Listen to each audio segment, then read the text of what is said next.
Welcome to the Daily Influence, where our mission is to deliver a daily dose of positive influence that can uplift you personally or be shared within your sphere of influence.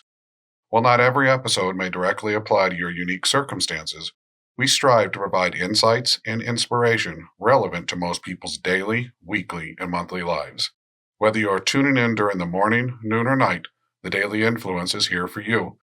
Listen, share, and embrace the power of influence in your life. Welcome to Daily Influence. I'm Gregg-Brooke Koleno. Thank you for joining us for your daily dose of positivity. Today on Daily Influence, I'm thrilled to welcome Moyra Gorski, a passionate advocate for joy and healthy habits. As a retired nurse and a wellness entrepreneur, she has dedicated her work to helping people create sustainable, positive lifestyle changes. With a background in health coaching and love for podcasting, Moyra combines science and heart to inspire others to embrace wellness in all aspects of their lives. She believes that the power and influence, both in business and personal well-being, to create a ripple effect of positivity. Let's dive into her journey and insights. Moyra, welcome to Daily Influence. Thank you so much for having me. What a wonderful introduction. I appreciate that. Well, thank you. You're welcome.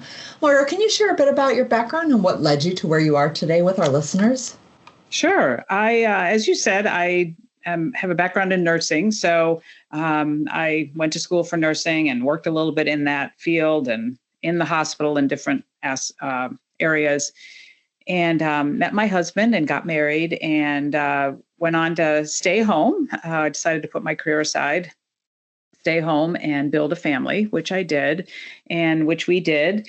But I found that one of my children was just kind of chronically ill and at the doctor a lot for runny noses and breathing issues and fatigue and things like that. And being the first child, it was, I just wasn't sure. They don't give you this handbook of what to do and, on how to raise your kids and different things like that. So I was frustrated. I was doing what the doctors were saying, but he wasn't particularly getting much better.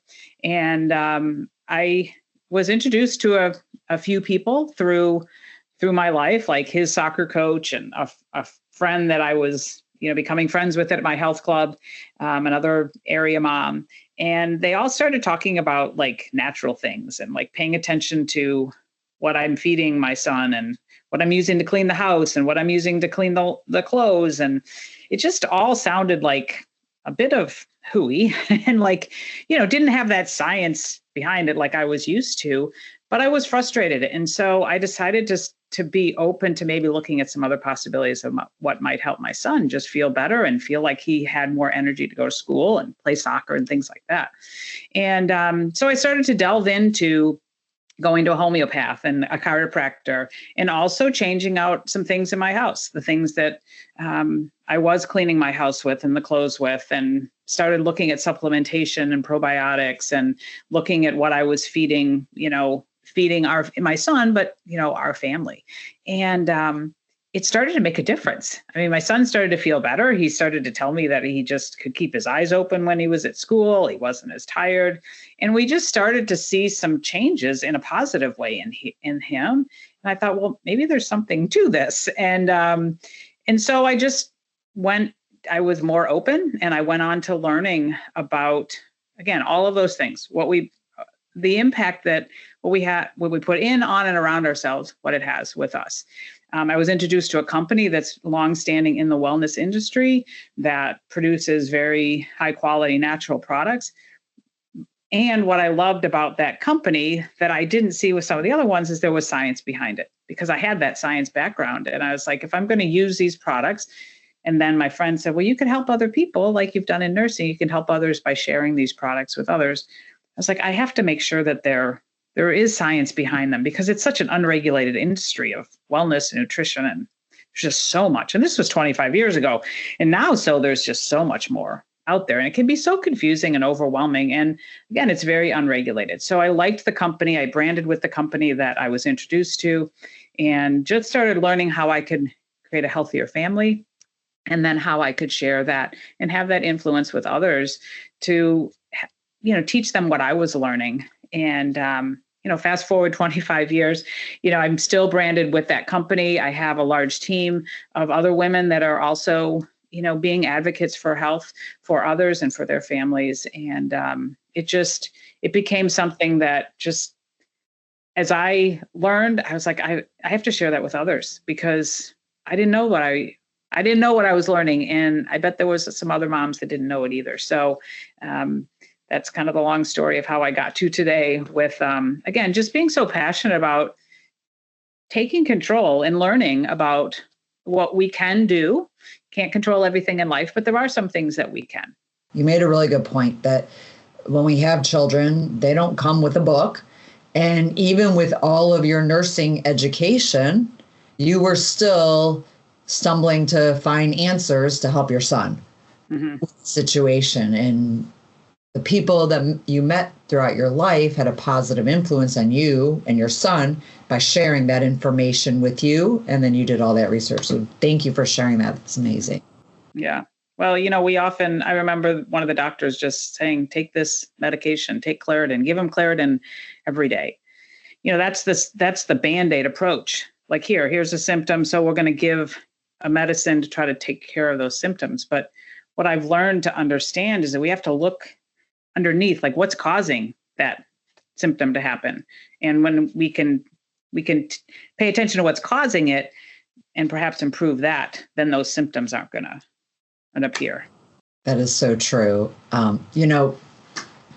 You've been deeply involved in wellness and helping people develop these healthy habits. And you just shared your personal experience with your son. Are there any other pivotal moments that shaped your mission to promote wellness? Yeah, there was a couple. And the most recent one I will share about a year and a half ago, right after I turned 60, and there was a big celebration of my 60th birthday. I went to the doctor and I did all the things that us women are supposed to do. And it was discovered that I had breast cancer. And talk about a pivotal moment, talk about a wake-up call. I am this wellness advocate. I promote wellness. I'm the one that people say, oh, you probably don't eat brownies and you probably don't drink wine and all of those things, but I'm human. And it was a wake-up call to be like, wait a minute, I thought I was doing all of the right things, and I was doing a lot of right things. But as I've learned, again, we can't control everything, but I was learning that as I delved into, just because that's what I do, I just went into learning, okay, what is this all about? I learned that stress plays a huge part in health, in the development of disease. And I truly believe that, because as I looked back on my life, the last 10, 15, actually many years, I believe cancer, and if you listen to many, cancer is something that develops over time. I had gone through an incredible amount of stress, building a business, raising 4 kids, but then we have a daughter who went through close to 9 years of a really life-threatening mental health disorder. And it's hard to sit as a mom watching your child struggle and wondered if they would live.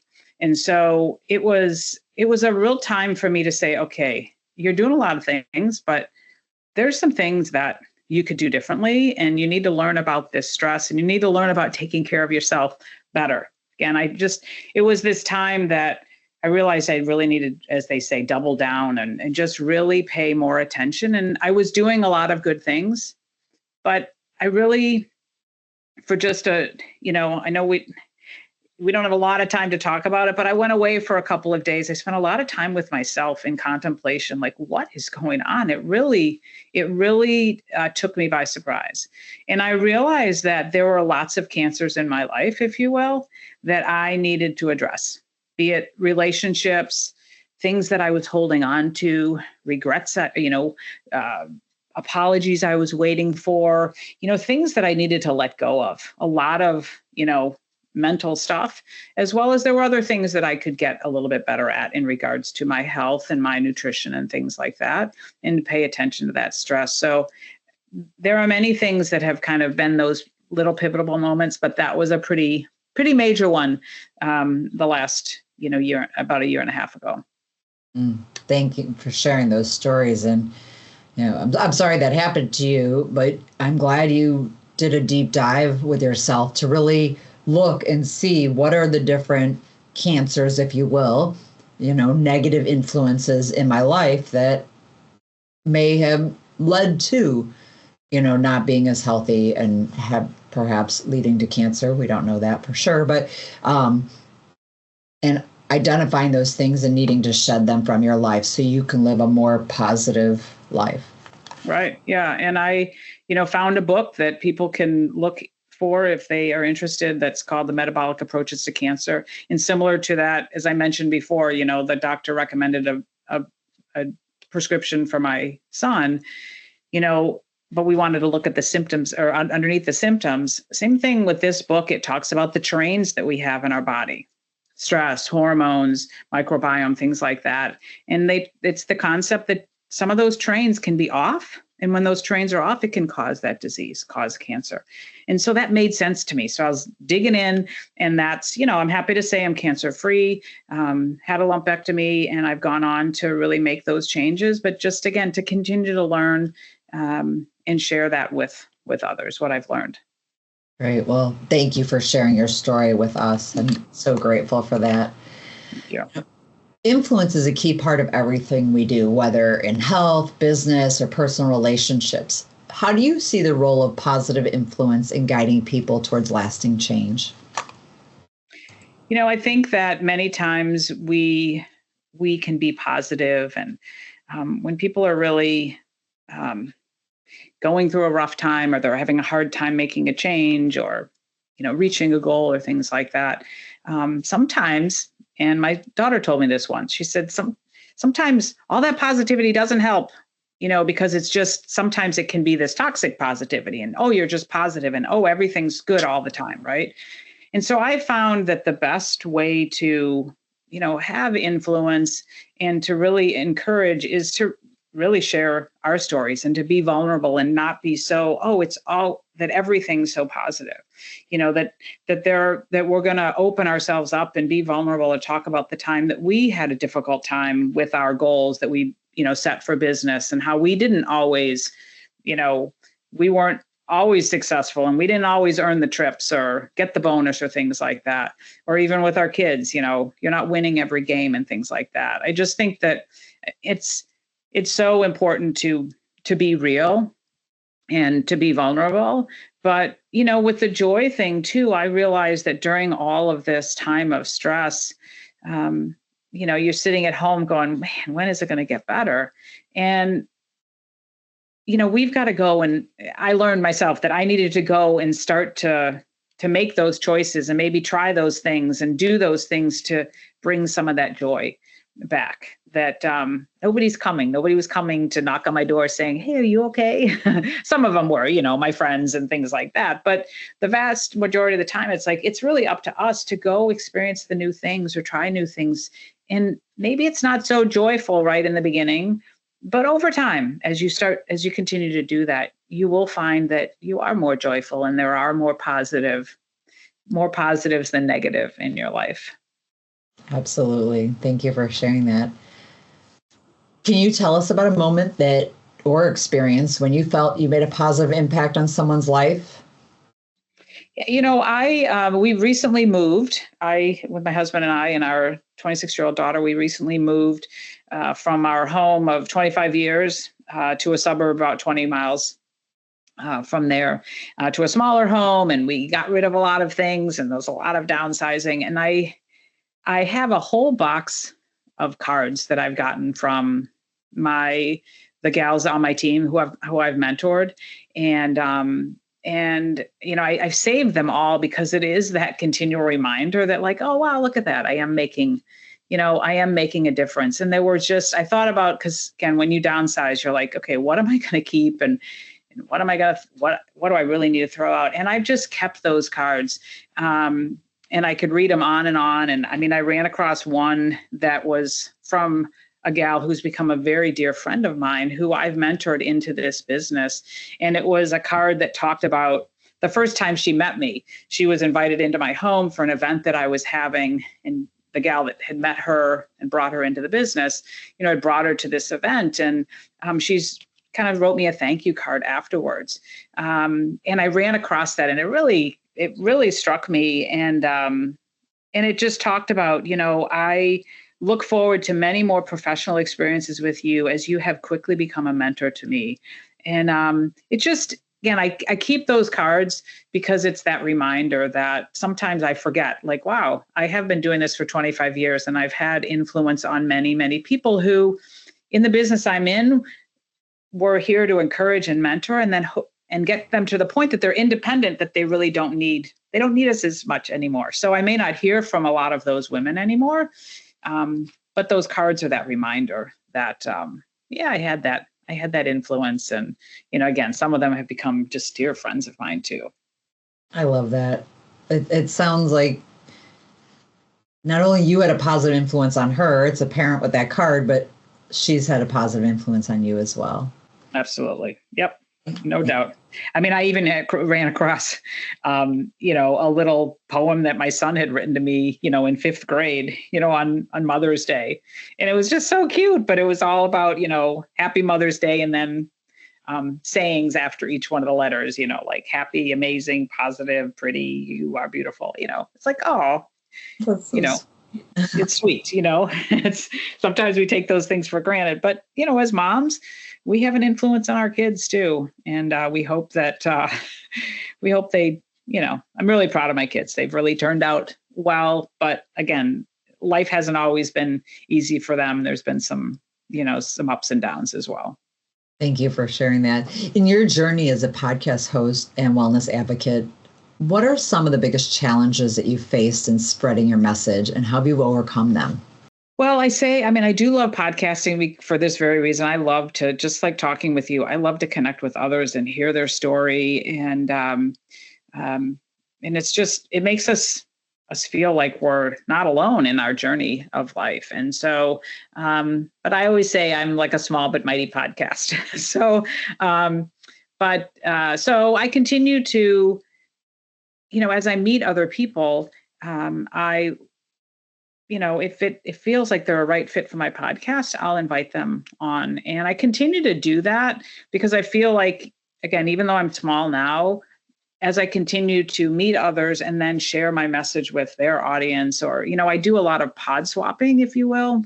And so they can come on mine, but I love to go on other people's podcasts. And I think that's how I can continue to get the word out about what I do and how I can help others too. So I just think podcasting is a really neat way to, get our stories out. I mean, certainly I'm no Mel Robbins or Peter Attia or, Ed Milet with, sponsors and things like that. But perhaps one day I just keep going as I, again, get introduced to different people that I feel like, hey, I think would be important to get your story out. Great. Well, and just you continue to spread that positivity through your podcast in so many other ways. So I think that's wonderful. Moyra, what message or words of encouragement would you like to share with our listeners who aspire to make a positive difference in the world, whether through their careers, communities, or personal growth? I think that especially for women and women that are working and have kids, and we get really busy. And that busyness is oftentimes when we're helping other people, or we're putting that focus on other people. And sometimes it's the badge of busyness, which really is just kind of keeping ourselves busy and keeping us away from the things that we really should be doing, could be doing. And a lot of times that those things are taking care of ourselves. So I always share the message that, it's okay to say yes to yourself. It's okay to take some time in the morning and give to yourself. And by that, I mean, go and have a workout, have, some quiet time in the morning and journal and pray and meditate, whatever whatever speaks to you. But it's okay to do that. And it's actually a necessity because, if you're not doing that, and we've heard that if you don't put the oxygen mask on first, you got to do that first. If you don't fill up your cup, then you get empty. I mean, we've all heard that. And oftentimes I talk to women who are like, yeah, but I couldn't do that. I'm like, Yeah, but you have to do that. Because again, if you continue to give to others and pour into others without pouring into yourselves, it's going to lead to a point where, you know, you don't want to wait to that diagnosis. I got the diagnosis. And so my message is don't get the diagnosis to make the change. Make the change today. And that's why I'm all about habits and like simple habits, because you can't change overnight, but you can start one thing. You could start by drinking some lemon water in the morning. You can just start those things and then build on that over time. So true. Great advice. Thank you for sharing it. You're welcome. If our listeners want to get in touch with you, what is the best way to do so? Well, if you are on social media, which many people are, you can find me on all those avenues with Facebook, Instagram, and LinkedIn. I do have a website, moyragorski.com. And, and you can find my podcast, Your Journey to Joy, as well, and follow along there. But those are really the best places to find me if it's sending me a private message or, sending a message through any of those type of avenues, or Moyra at moyragorski.com. You can find me too in that email. We'll put all that information in the show notes. Moyra, thank you so much for joining us and sharing your story and advice. I'm so grateful for you. Thank you very much for having me. It was wonderful to be here. Thank you for joining us today. If today's episode inspired you, make us a part of your routine by subscribing on your favorite platform and share it with those around you to help spread the positivity. We appreciate your support. Have an amazing day. Bye-bye.